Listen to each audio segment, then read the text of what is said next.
what's going on? Pat McLaughlin here from drumlinechops.com, and in this video I'm going to teach you a quick little lick that I wrote. I'm going to go ahead and play it for you at tempo so that you can get an idea as to what it sounds like, and then after that we'll break it down so that you can learn it. Alright? So this is Drumline Chops lick number 1 at 120 beats per minute.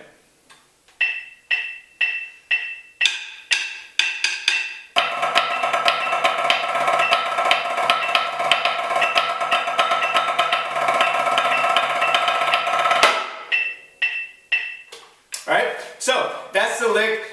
It's pretty quick, but it's a lot of fun to play. It's only 4 measures long, so let's go ahead and dive into each one. Alright, we're going to slow this down to 100 beats per minute so that you can really wrap your mind around it. If you need to take it slower on your own, please do that. Alright, don't go at 100 beats per minute just because this is what we're doing here. Okay, this is just to break it down and demonstrate some things a little bit slower for you, and then obviously take it at whatever tempo you need to take it at to learn it effectively. Alright, so here we go.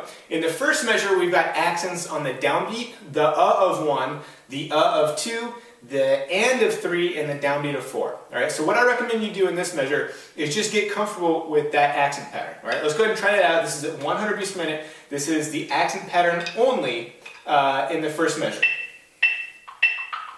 Here we go. We're going to have the 16 notes on too. 1, 2, 3, go. Again. Alright, so that's the accent pattern. Once you get comfortable with that, let's go ahead and add the flams to it. Alright, so we've got flams on the downbeat of 1, the of 1, the of 2, and the and of 3. Okay, notice beat 4 is the only accent in the measure without a flam line. Alright, so let's go ahead and play the accent pattern of measure 1 with the flams on. Sounds like this. 1, 2.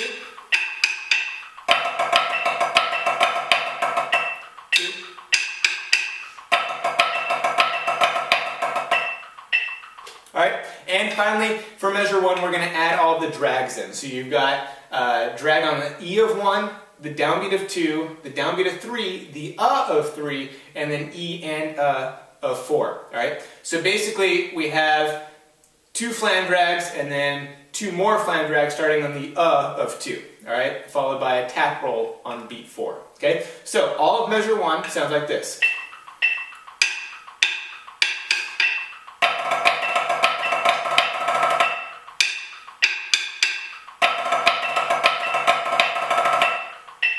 Alright, now one thing to note here that'll make your life a little bit easier is to float the accent on the and of 3 into the accent on the downbeat of 4. Alright, so with your accent on the and of 3, make sure when you play it, you let it rebound so that it's already at an accented height for beat 4. Alright, and then after you play the accent on beat 4, you can control the rebound so that your right hand is ready to go for the low right hand diddle on the and of 4. Alright, so that should get you through measure 1 pretty effectively.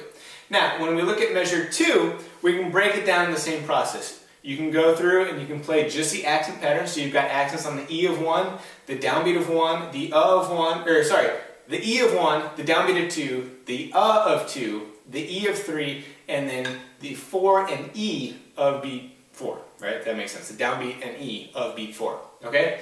So, go through the same process again. Play accents only, add the flams in, add the rolls in. Alright, so let's go ahead and play measure 2 now, which sounds like this. 1, 2. Again.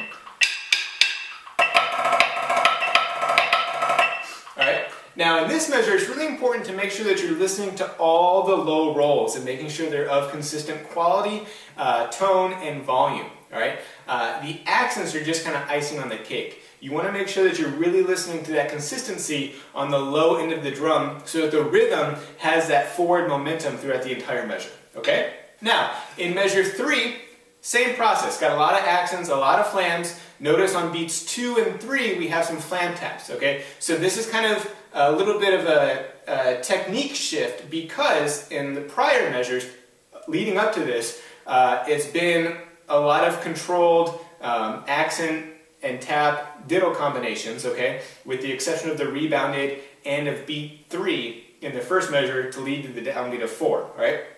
But here, on beats 2 and 3, in the middle of measure 3, we suddenly have these flam taps, all right? Which you need to make sure you're getting nice, controlled, loose, and relaxed strokes on those, all right? So again, I don't want you to make like a huge shift in your technique to play those, but it is a little bit of a pivot in terms of the amount of pressure that you're distributing across your hands to go from some very quick and low rolls to some very loose and relaxed flam taps, if that makes sense, all right? So just make a little mental note of that and make sure you're working on that as you work on measure 3, okay? So let's go ahead and just play measure 3. Here we go. 1, 2.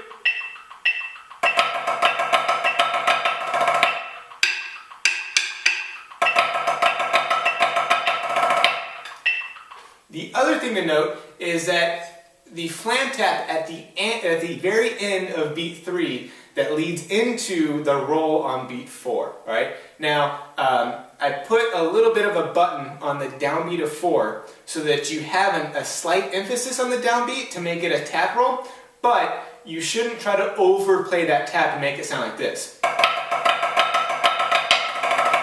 That makes sense, okay? So play it like a normal flam tap leading into the tap roll, but just put a little extra weight on it so that you can tell this is where beat 4 is and it gives us some momentum going into the tap roll, all right? So finally, in the last measure, measure 4, we go to 30-second notes, all right? And we've got paradiddle diddle. So we've got 3 paradiddle diddles followed by a little single deal, okay? Now, you'll notice the first 3 beats, if you're familiar with any type of polyrhythms or polypulses or anything like that, we've got a little 4/3 action. Okay, so we've got 4 evenly spaced actions over the course of 3 beats. All right. So one way you can do that is think 1, and E4. Okay, and if you highlight those accents in your mind, and you know that that's where every single new paradiddle diddle starts, it really helps you keep a check with the metronome and the pulse and make sure you're keeping all those paradiddle diddles in time. Okay, so that's a good way to think about that. Then when you get to beat 3 in the measure, notice that you have right, left, right, right. Okay? So it's a double paradiddle with both of the first 2 right hands accented. And then you've got an accent on the left hand for the downbeat of 4. Okay? And then you finish out the measure with singles. Okay? So measure 4 sounds like this.